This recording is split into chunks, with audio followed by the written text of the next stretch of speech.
नमस्कार मित्रांनो, स्वागत आहे तुमचं पुन्हा एका नव्या व्हिडिओमध्ये। सर्वत्र माझ्या आजूबाजूला हिरवाईने नटलेला हा संपूर्ण परिसर आहे।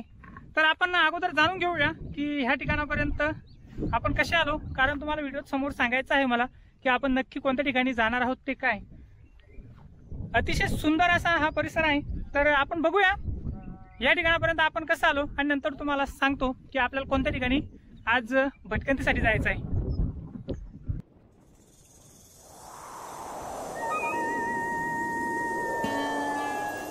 मंडळी, आपण सध्या प्रवास करीत आहोत अजिंठा बुलढाणा या राज्य महामार्गावर।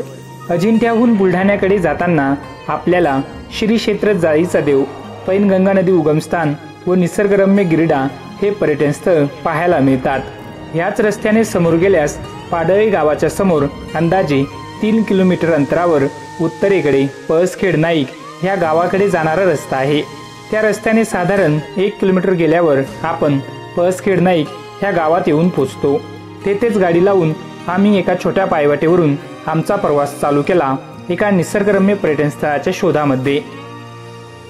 पाऊल वाटेवरून चालत असताना पावसाळा असल्यामुळे सर्वत्र धरती मातेने परिधान केलेला हिरवा शालू व त्यावर रंगीबिरंगी फुलांची सुंदरता पाहून आमचे मन प्रसन्न होऊन गेले।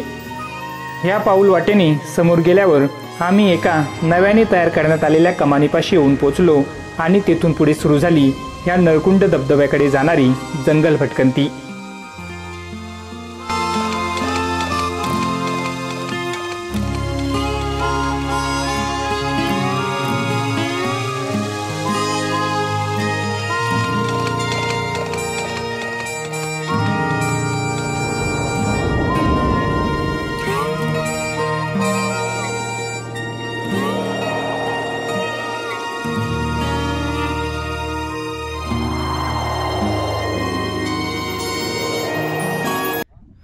मित्रांनो, तुम्ही बघितलं की आपण ह्या ठिकाणापर्यंत कसं आलोत आणि आजच्या भटकंतीसाठी आपण जाणार आहोत।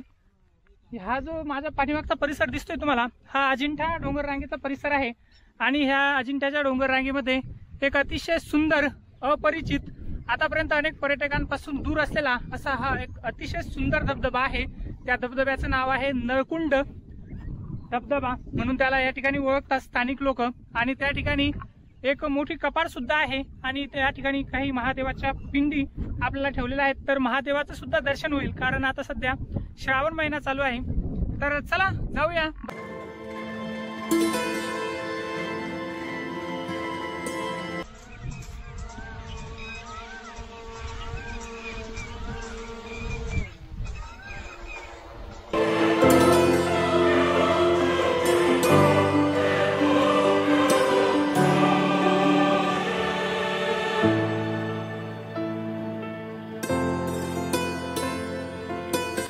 नळकुंड किंवा ऋषिखोरा या ठिकाणी येण्यासाठी तुम्ही अजिंठा बुलढाणा महामार्गावरून दत्तपूर किंवा पळसखेड नाईक या गावातून पायी चालत येऊ शकता।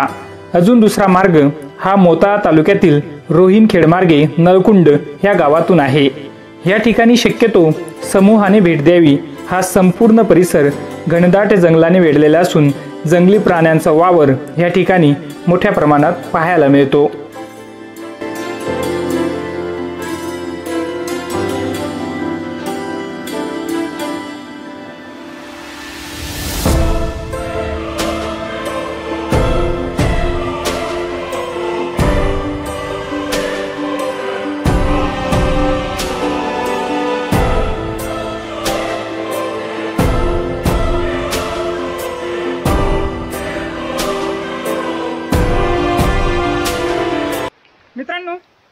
फायनली आपण येऊन पोहोचलेलो आहोत ह्या नळकुंड या ठिकाणी.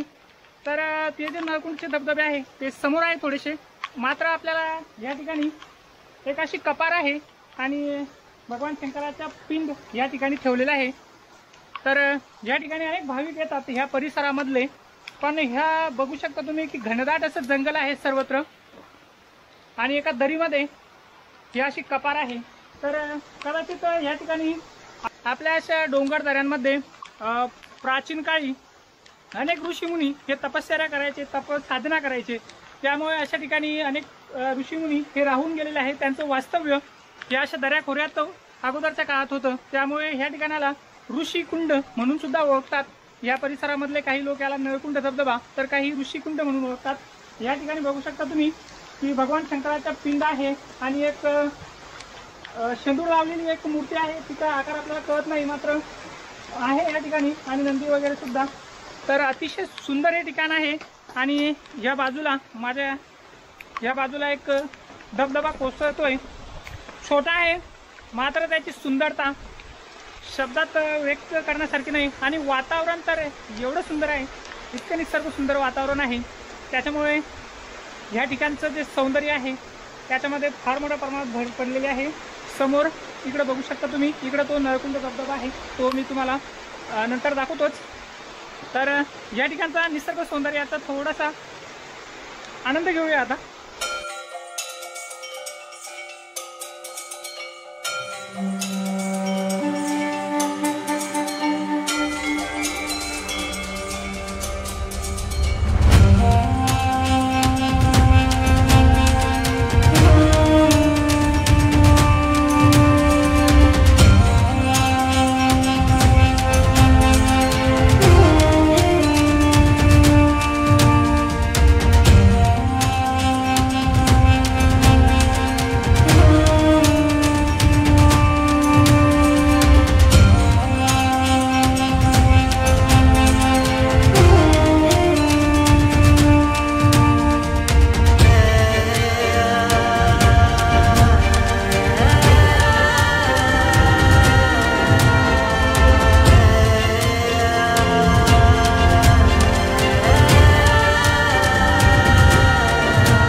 आता आपण थोडंसं ज्या वरती थांबलो होतो तिथून खाली आलेलो आहोत आणि पाठीमागचा नजारा बघू शकता तुम्ही.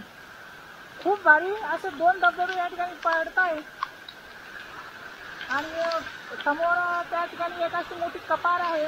जर पाऊस तुम्हाला थोडासा आता पाऊस तुम्ही बघू शकता की किती पाऊस वाढलेला आहे, तरी सुद्धा पावसात भिजण्याचा आनंद घेतोय आम्ही.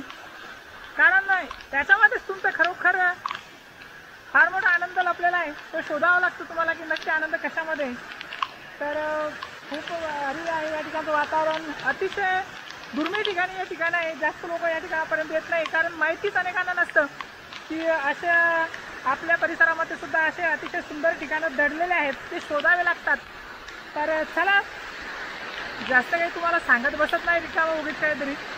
इथलं निसर्ग सौंदर्य दाखवतो अगोदर.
कशी भेटता, कशी येऊ शकता, माहिती सविस्तरपणे डिस्क्रिप्शन मध्ये दिलेली आहे।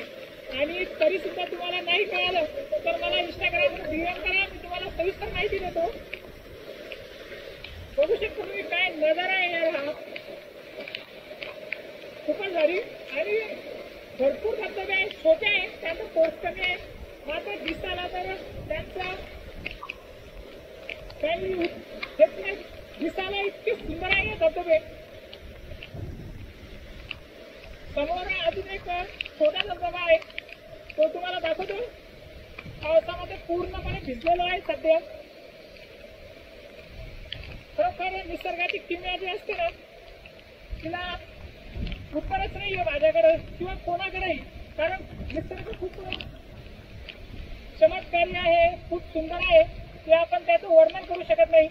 दोन्ही धबधबे पाठीमागे बघू शकता आणि या ठिकाणी एक छोटा धबधबा कोसळतो। हा जो रस्ता आहे आम्ही जातो आता, हा रस्ता तुम्ही जर मोताळा तालुक्यातून आले तर या ठिकाणापर्यंत येऊ शकता। खाली नवकुंड नावाचं गाव सुद्धा आहे, त्या गावातून या ठिकाणी आहे येण्यासाठी रस्ता।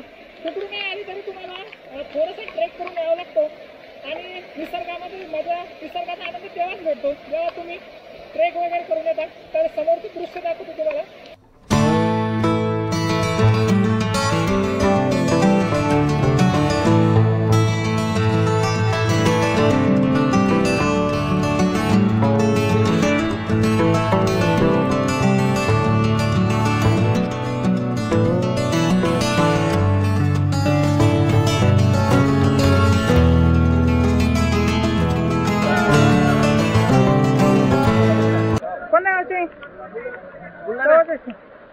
अगोदर आले इथं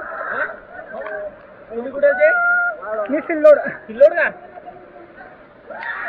चला पहिल्यांदा आले का इथं? हा, आम्ही अशा परिचित ठिकाणाला भेटच देत असतो, व्हिडिओ बनवतो त्या ठिकाणी। युट्यूब चॅनल आहे तुमचा? हा, कोणता? भटकंती सह्याद्री समूह।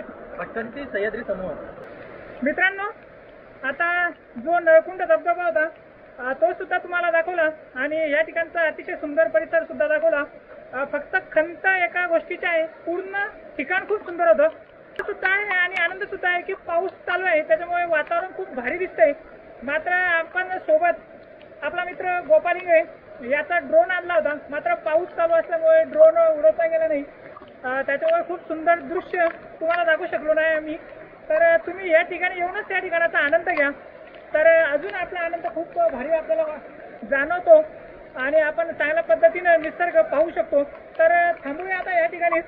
खूपच सुंदर असं हे ठिकाण आहे, अपरिचित आहे, तुमच्या परिवारासह तुम्ही या ठिकाणी येऊ शकता, मात्र ग्रुपने आला तर फार सुंदर होईल, कारण थोडंसं जंगलामध्ये हे ठिकाण आहे, जंगली प्राणी सुद्धा या ठिकाणी असू शकतात।